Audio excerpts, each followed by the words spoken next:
The Empty House by Algernon Blackwood. Certain houses, like certain persons, manage somehow to proclaim at once their character for evil. In the case of the latter, no particular feature need betray them. They may boast an open countenance and an ingenuous smile, and yet a little of their company leaves the unalterable conviction that there is something radically amiss with their being, that they are evil. Willy-nilly, they seem to communicate an atmosphere of secret and wicked thoughts, which makes those in their immediate neighborhood shrink from them as from a thing diseased. And perhaps with houses the same principle is operative, and it is the aroma of evil deeds committed under a particular roof, long after the actual doers have passed away, that makes the goose-flesh come and the hair rise. Something of the original passion of the evildoer and of the horror felt by his victim enters the heart of the innocent watcher, and he becomes suddenly conscious of tingling nerves, creeping skin, and a chilling of the blood. He is terror-stricken without apparent cause. There was manifestly nothing in the external appearance of this particular house to bear out the tales of the horror that was said to reign within. It was neither lonely nor unkempt. It stood crowded into a corner of the square, and looked exactly like the other houses on either side of it. It had the same number of windows as its neighbors, the same balcony overlooking the gardens, the same white steps leading up to the heavy black front door, and in the rear there was the same narrow strip of green, with neat box borders running up to the wall that divided it from the backs of the adjoining houses. Apparently, too, the number of chimney pots on the roof was the same, the breadth and angle of the eaves, and even the height of the dirty area railings. And yet this house in the square, that seemed precisely similar to its 50 ugly neighbors, was as a matter of fact entirely different, horribly different. Wherein lay this marked invisible difference is impossible to say. It cannot be ascribed wholly to the imagination, because persons who had spent some time in the house, knowing nothing of the facts, had declared positively that certain rooms were so disagreeable that they would rather die than enter them again, and that the atmosphere of the whole house produced in them symptoms of a genuine terror, while the series of innocent tenants who had tried to live in it and been forced to decamp at the shortest possible notice was indeed little less than a scandal in the town. When Shorthouse arrived to pay a week-end visit to his Aunt Julia in her little house on the seafront at the other end of the town, he found her charged to the brim with mystery and excitement. He had only received her telegram that morning, and he had come anticipating boredom. But the moment he touched her hand and kissed her apple-skin-wrinkled cheek, he caught the first wave of her electric condition. The impression deepened when he learned that there were to be no other visitors, and that he had been telegraphed for with a very special object. Something was in the wind, and the something would doubtless bear fruit, for this elderly spinster aunt, with a mania for psychical research, had brains as well as willpower, and by hook or by crook she usually managed to accomplish her ends. The revelation was made soon after tea, when she sidled close up to him as they paced slowly along the seafront in the dusk. "I've got the keys," she announced in a delighted yet half-awesome voice.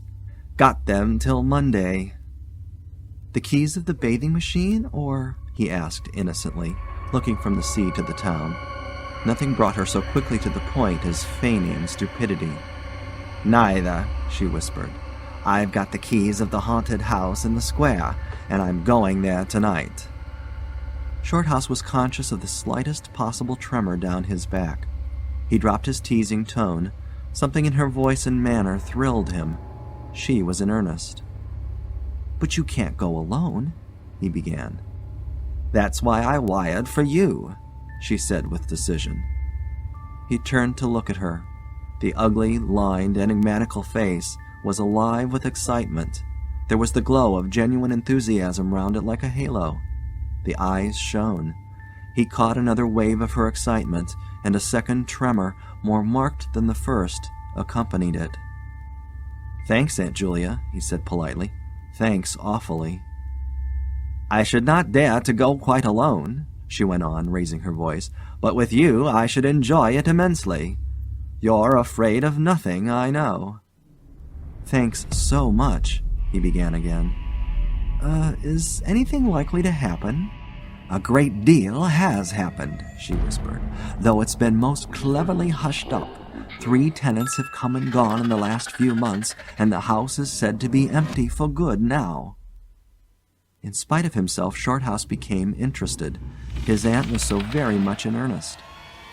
"The house is very old indeed," she went on, "and the story, an unpleasant one, dates a long way back. It has to do with a murder committed by a jealous stableman who had some affair with a servant in the house. One night he managed to secrete himself in the cellar, and when everyone was asleep, he crept upstairs to the servants' quarters, chased the girl down to the next landing, and before anyone could come to the rescue, threw her bodily over the banisters into the hall below." "And the stableman?" "Was caught, I believe, and hanged for murder, but it all happened a century ago, and I've not been able to get more details of the story." Shorthouse now felt his interest thoroughly aroused, but though he was not particularly nervous for himself, he hesitated a little on his aunt's account. "On one condition," he said at length. "Nothing will prevent my going," she said firmly, "but I may as well hear your condition." "That you guarantee your power of self-control if anything really horrible happens. I mean, that you are sure you won't get too frightened." "Jim," she said scornfully, "I'm not young, I know, nor are my nerves, but with you I should be afraid of nothing in the world." This, of course, settled it, for Shorthouse had no pretensions to being other than a very ordinary young man, and an appeal to his vanity was irresistible. He agreed to go.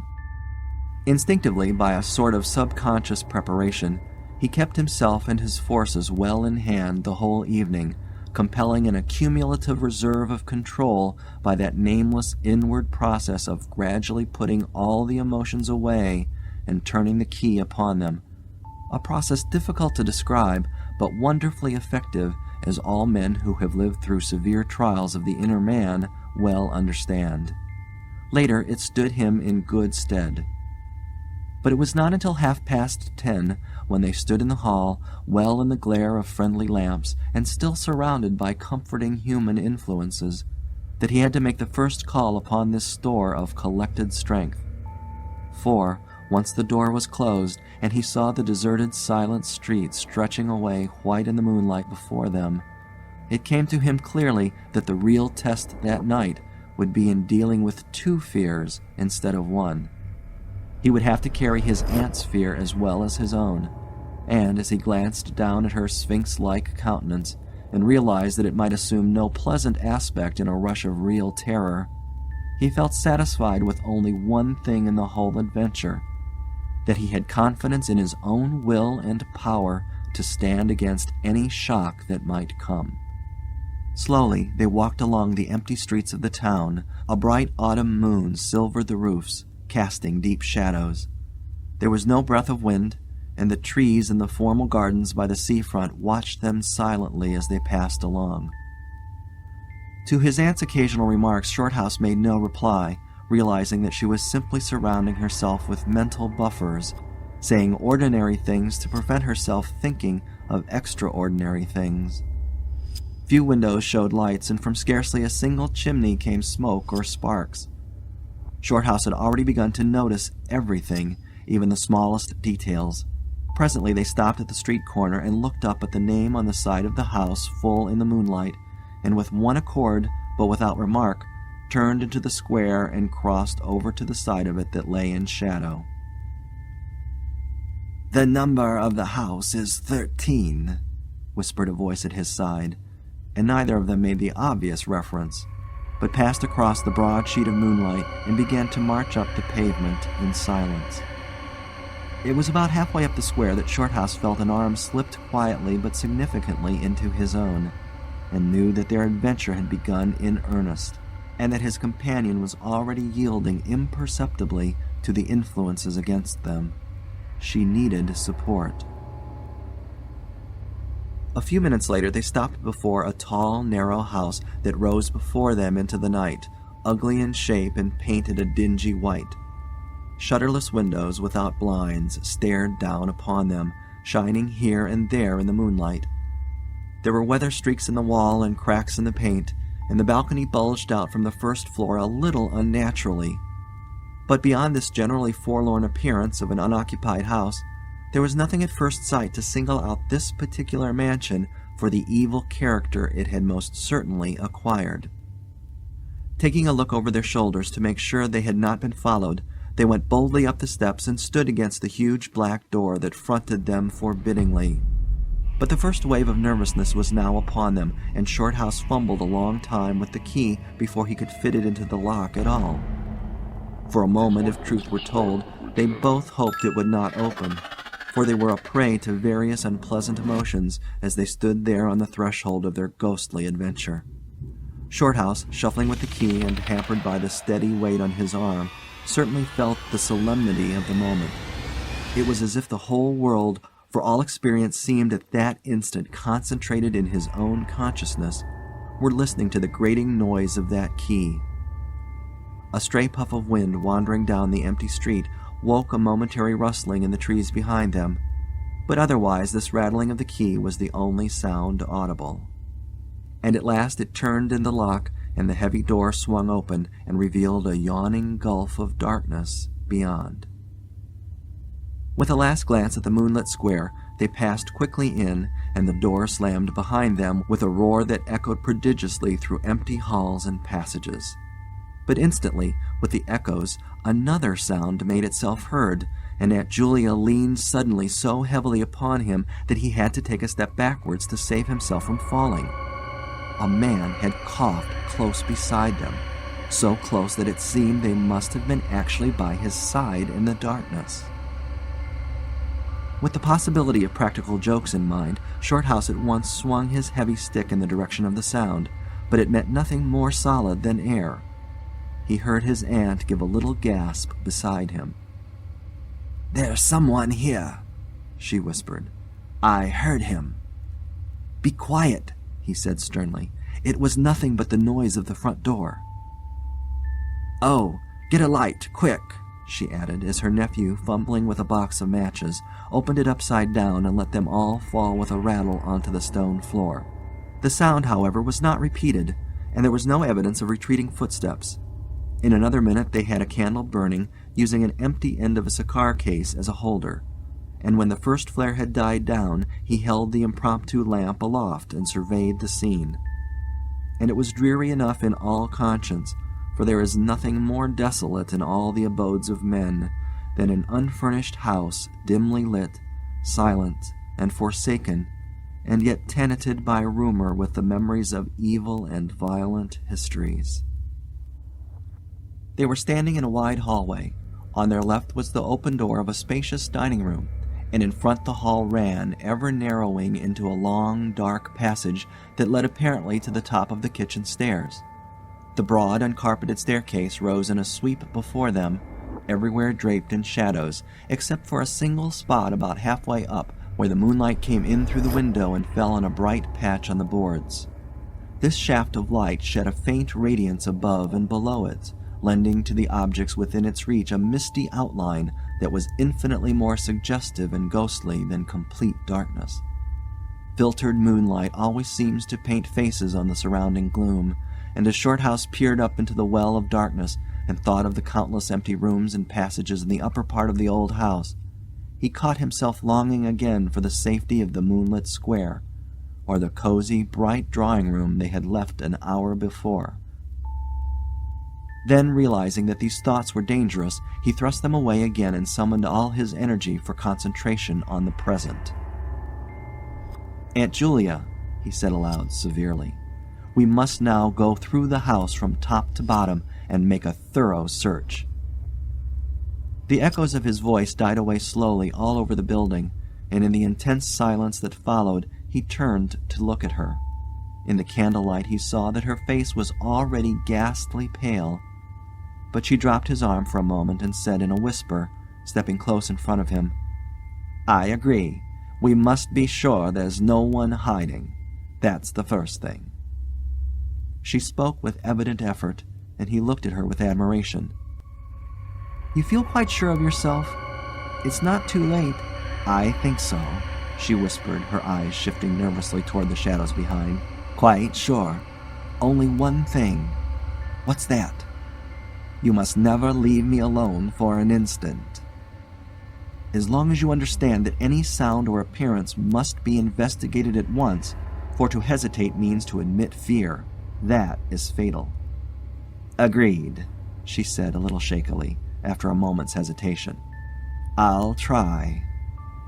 Arm in arm, Shorthouse holding the dripping candle and the stick, while his aunt carried the cloak over her shoulders, figures of utter comedy to all but themselves, they began a systematic search.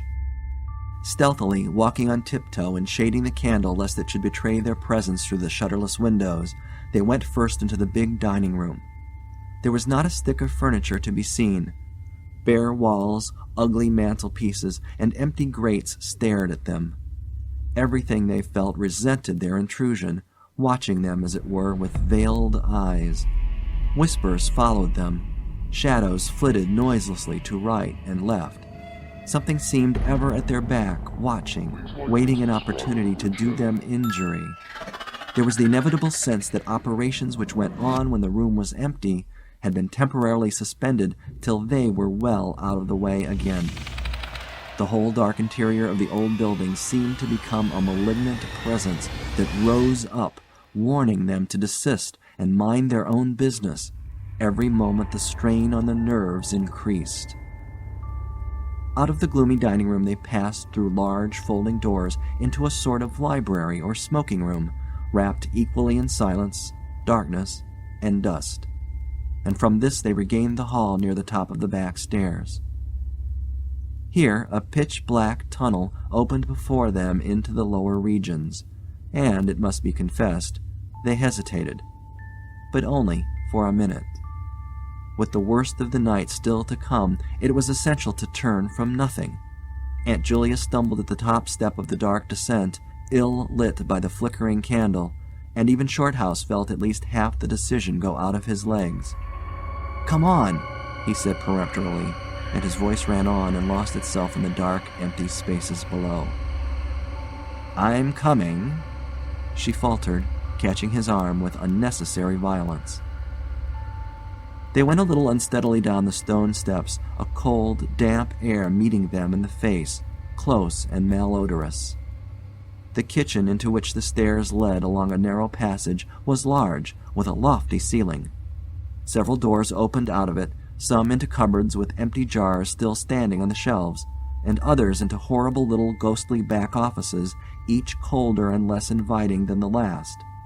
Black beetles scurried over the floor, and once, when they knocked against the deal table standing in a corner, something about the size of a cat jumped down with a rush and fled, scampering across the stone floor into the darkness.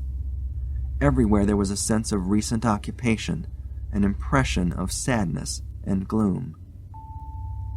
Leaving the main kitchen, they next went toward the scullery. The door was standing ajar, and as they pushed it open to its full extent, Aunt Julia uttered a piercing scream, which she instantly tried to stifle by placing her hand over her mouth. For a second Shorthouse stood stock still, catching his breath. He felt as if his spine had suddenly become hollow, and someone had filled it with particles of ice. Facing them, directly in their way between the doorposts, stood the figure of a woman. She had disheveled hair and wildly staring eyes, and her face was terrified and white as death. She stood there motionless for the space of a single second. Then the candle flickered and she was gone utterly, and the door framed nothing but empty darkness. "Only the beastly jumping candlelight," he said quickly, in a voice that sounded like someone else's and was only half under control. "Come on, Aunt, there's nothing there." He dragged her forward. With a clattering of feet and a great appearance of boldness, they went on, but over his body the skin moved as if crawling ants covered it, and he knew by the weight on his arm that he was supplying the force of locomotion for two. The scullery was cold, bare, and empty, more like a large prison cell than anything else. They went round it, tried the door into the yard and the windows, but found them all fastened securely. His aunt moved beside him like a person in a dream. Her eyes were tightly shut, and she seemed merely to follow the pressure of his arm. Her courage filled him with amazement. At the same time he noticed that a certain odd change had come over her face, a change which somehow evaded his power of analysis. "There's nothing here, Auntie," he replied aloud quickly. "Let's go upstairs and see the rest of the house. Then we'll choose a room to wait up in." She followed him obediently, keeping close to his side, and they locked the kitchen door behind them. It was a relief to get up again. In the hall there was more light than before, for the moon had traveled a little further down the stairs. Cautiously they began to go up into the dark vault of the upper house, the boards creaking under their weight. On the first floor they found the large double drawing rooms, a search of which revealed nothing. Here also was no sign of furniture or recent occupancy, nothing but dust and neglect and shadows. They opened the big folding doors between front and back drawing rooms, and then came out again to the landing and went on upstairs. They had not gone up more than a dozen steps when they both simultaneously stopped to listen, looking into each other's eyes with a new apprehension across the flickering candle flame. From the room they had left hardly 10 seconds before came the sound of doors quietly closing. It was beyond all question. They heard the booming noise that accompanies the shutting of heavy doors, followed by the sharp catching of the latch. "We must go back and see," said Shorthouse briefly, in a low tone, and turning to go downstairs again. Somehow she managed to drag after him, her feet catching in her dress, her face livid. When they entered the front drawing room it was plain that the folding doors had been closed half a minute before. Without hesitation Shorthouse opened them. He almost expected to see someone facing him in the back room, but only darkness and cold air met him. They went through both rooms, finding nothing unusual. They tried in every way to make the doors close of themselves, but there was not wind enough even to set the candle flame flickering. The doors would not move without strong pressure. All was silent as the grave. Undeniably the rooms were utterly empty, and the house utterly still. "It's beginning," whispered a voice at his elbow, which he hardly recognized as his aunt's. He nodded acquiescence, taking out his watch to note the time. It was 15 minutes before midnight. He made the entry of exactly what had occurred in his notebook, setting the candle in its case upon the floor in order to do so. It took a moment or two to balance it safely against the wall. Aunt Julia always declared that at this moment she was not actually watching him, but had turned her head towards the inner room, where she fancied she heard something moving. But at any rate both positively agreed that there came a sound of rushing feet, heavy and very swift, and the next instant the candle was out. But to Shorthouse himself had come more than this, and he has always thanked his fortunate stars that it came to him alone and not to his aunt too. For, as he rose from the stooping position of balancing the candle, and before it was actually extinguished, a face thrust itself forward so close to his own that he could almost have touched it with his lips. It was a face working with passion, a man's face, dark, with thick features and angry, savage eyes. It belonged to a common man, and it was evil in its ordinary, normal expression, no doubt, but as he saw it, alive with intense, aggressive emotion, it was a malignant and terrible human countenance. There was no movement of the air, nothing but the sound of rushing feet, stockinged or muffled feet, the apparition of the face, and the almost simultaneous extinguishing of the candle. In spite of himself, Shorthouse uttered a little cry, nearly losing his balance as his aunt clung to him with her whole weight in one moment of real, uncontrollable terror. She made no sound, but simply seized him bodily. Fortunately, however, she had seen nothing, but had only heard the rushing feet, for her control returned almost at once, and he was able to disentangle himself and strike a match. The shadows ran away on all sides before the glare, and his aunt stooped down and groped for the cigar case with the precious candle. Then they discovered that the candle had not been blown out at all. It had been crushed out. The wick was pressed down into the wax, which was flattened as if by some smooth, heavy instrument. How his companion so quickly overcame her terror, Shorthouse never properly understood. But his admiration for her self-control increased tenfold, and at the same time served to feed his own dying flame, for which he was undeniably grateful. Equally inexplicable to him was the evidence of physical force they had just witnessed. He at once suppressed the memory of stories he had heard of physical mediums and their dangerous phenomena, for if these were true, and either his aunt or himself was unwittingly a physical medium, it meant that they were simply aiding to focus the forces of a haunted house already charged to the brim. It was like walking with unprotected lamps among uncovered stores of gunpowder. So, with as little reflection as possible, he simply relit the candle and went up to the next floor. The arm in his trembled, it is true, and his own tread was often uncertain, but they went on with thoroughness, and after a search revealing nothing, they climbed the last flight of stairs to the top floor of all. Here they found a perfect nest of small servants' rooms, with broken pieces of furniture, dirty cane-bottomed chairs, chests of drawers, cracked mirrors, and decrepit bedsteads. The rooms had low sloping ceilings already hung here and there with cobwebs, small windows, and badly plastered walls, a depressing and dismal region which they were glad to leave behind. It was on the stroke of midnight when they entered a small room on the third floor, close to the top of the stairs, and arranged to make themselves comfortable for the remainder of their adventure. It was absolutely bare, and was said to be the room, then used as a clothes closet, into which the infuriated groom had chased his victim and finally caught her. Outside, across the narrow landing, began the stairs leading up to the floor above, and the servants' quarters where they had just searched. In spite of the chilliness of the night, there was something in the air of this room that cried for an open window.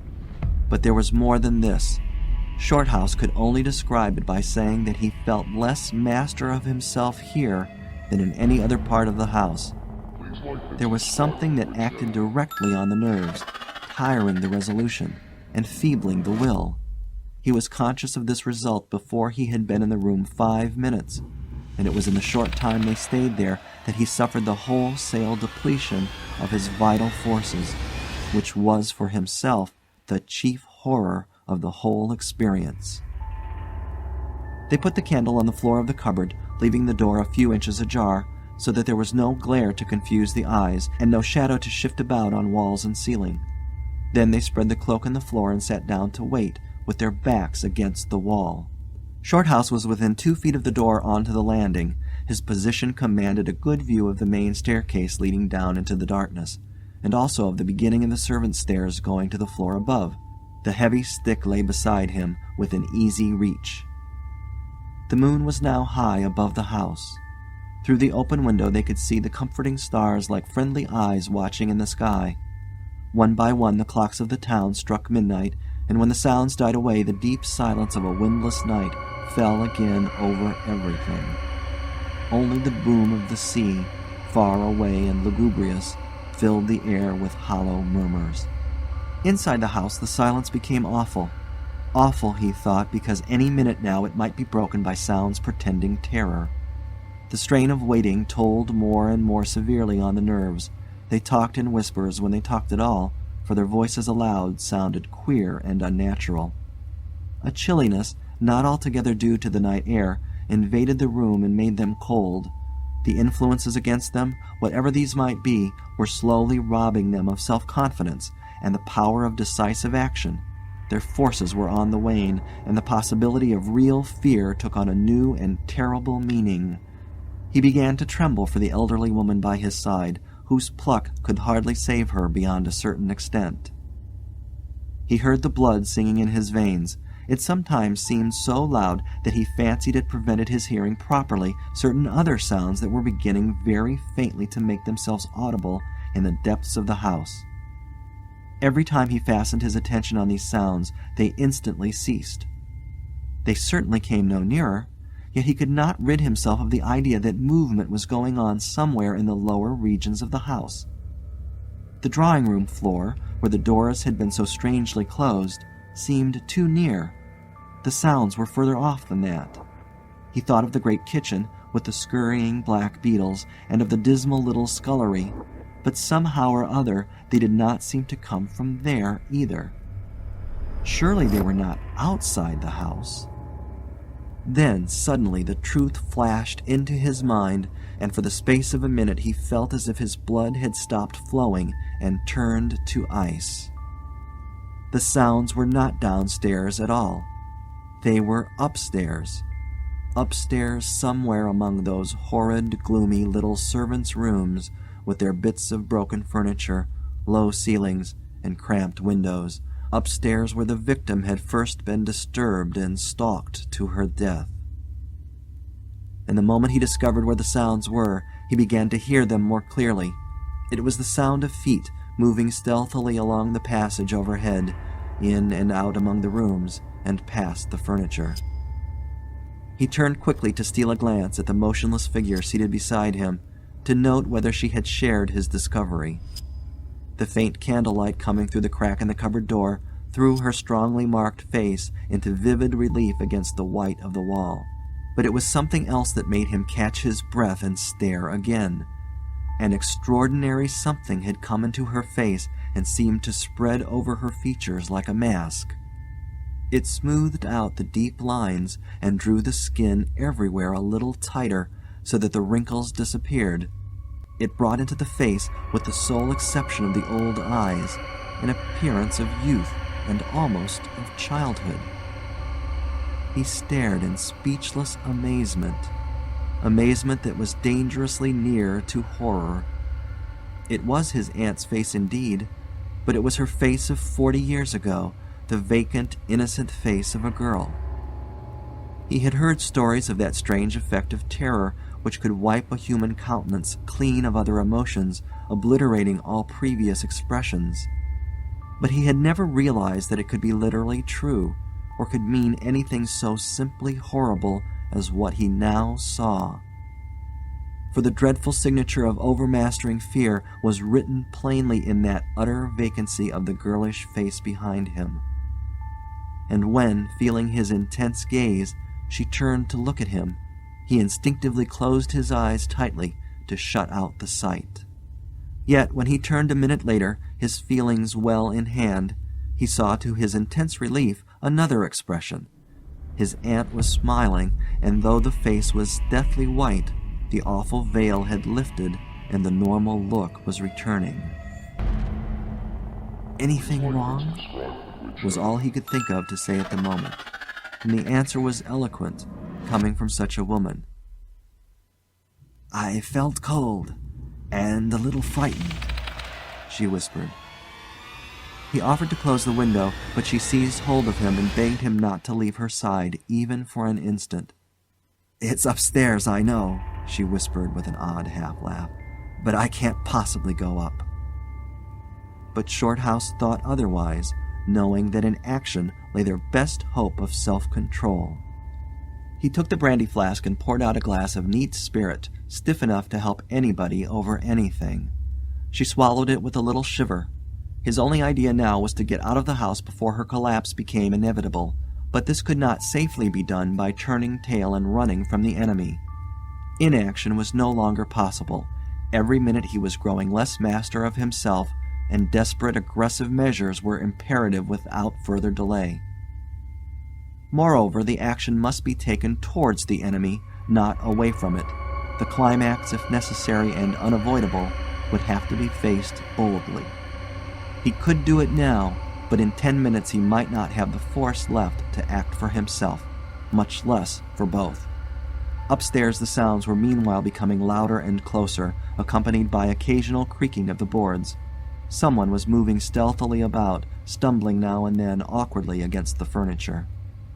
Waiting a few moments to allow the tremendous dose of spirits to produce its effect, and knowing this would last but a short time under the circumstances, Shorthouse then quietly got on his feet, saying in a determined voice, "Now, Aunt Julia, we'll go upstairs and find out what all this noise is about. You must come too. It's what we agreed." He picked up his stick and went to the cupboard for the candle. A limp form rose shakily beside him, breathing hard, and he heard a voice say very faintly something about being ready to come. The woman's courage amazed him. It was so much greater than his own, and as they advanced, holding aloft the dripping candle, some subtle force exhaled from this trembling, white-faced old woman at his side that was the true source of his inspiration. It held something really great that shamed him and gave him the support without which he would have proved far less equal to the occasion. They crossed the dark landing, avoiding with their eyes the deep black space over the banisters. Then they began to mount the narrow staircase to meet the sounds which minute by minute grew louder and nearer. About halfway up the stairs, Aunt Julia stumbled, and Shorthouse turned to catch her by the arm, and just at that moment there came a terrific crash in the servants' corridor overhead. It was immediately followed by a shrill, agonized scream that was a cry of terror and a cry for help melted into one. Before they could move aside or go down a single step, someone came rushing along the passage overhead, blundering horribly, racing madly at full speed, 3 steps at a time, down the very staircase where they stood. The steps were light and uncertain, but close behind them sounded the heavier tread of another person, and the staircase seemed to shake. Shorthouse and his companion had just time to flatten themselves against the wall when the jumble of flying steps was upon them, and 2 persons, with the slightest possible interval between them, dashed past at full speed. It was a perfect whirlwind of sound breaking in upon the midnight silence of the empty building. The 2 runners, pursuer and pursued, had passed clean through them where they stood, and already with a thud of the boards below had received first one, then the other. Yet they had seen absolutely nothing, not a hand or arm or face, or even a shred of flying clothing. There came a second's pause. Then the first one, the lighter of the 2, obviously the pursued one, ran with uncertain footsteps into the little room which Shorthouse and his aunt had just left. The heavier one followed. There was a sound of scuffling, gasping, and smothered screaming, and then out onto the landing came the step of a single person treading weightily. A dead silence followed for the space of half a minute, and then was heard a rushing sound through the air. It was followed by a dull, crashing thud in the depths of the house below, on the stone floor of the hall. Utter silence reigned after. Nothing moved. The flame of the candle was steady. It had been steady the whole time, and the air had been undisturbed by any movement whatsoever.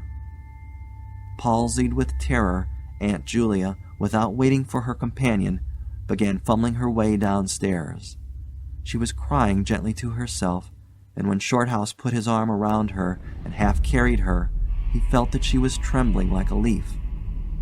He went into the little room and picked up the cloak from the floor, and, arm in arm, walking very slowly, without speaking a word or looking once behind them, they marched down the 3 flights into the hall. In the hall they saw nothing, but the whole way down the stairs they were conscious that someone was following them, step by step. When they went faster, it was left behind, and when they went more slowly, it caught them up. But never once did they look behind to see, and at each turning of the staircase they lowered their eyes for fear of the following horror they might see upon the stairs above. With trembling hands, Shorthouse opened the front door, and they walked out into the moonlight and drew a deep breath of the cool night air blowing in from the sea. End of The Empty House by Algernon Blackwood.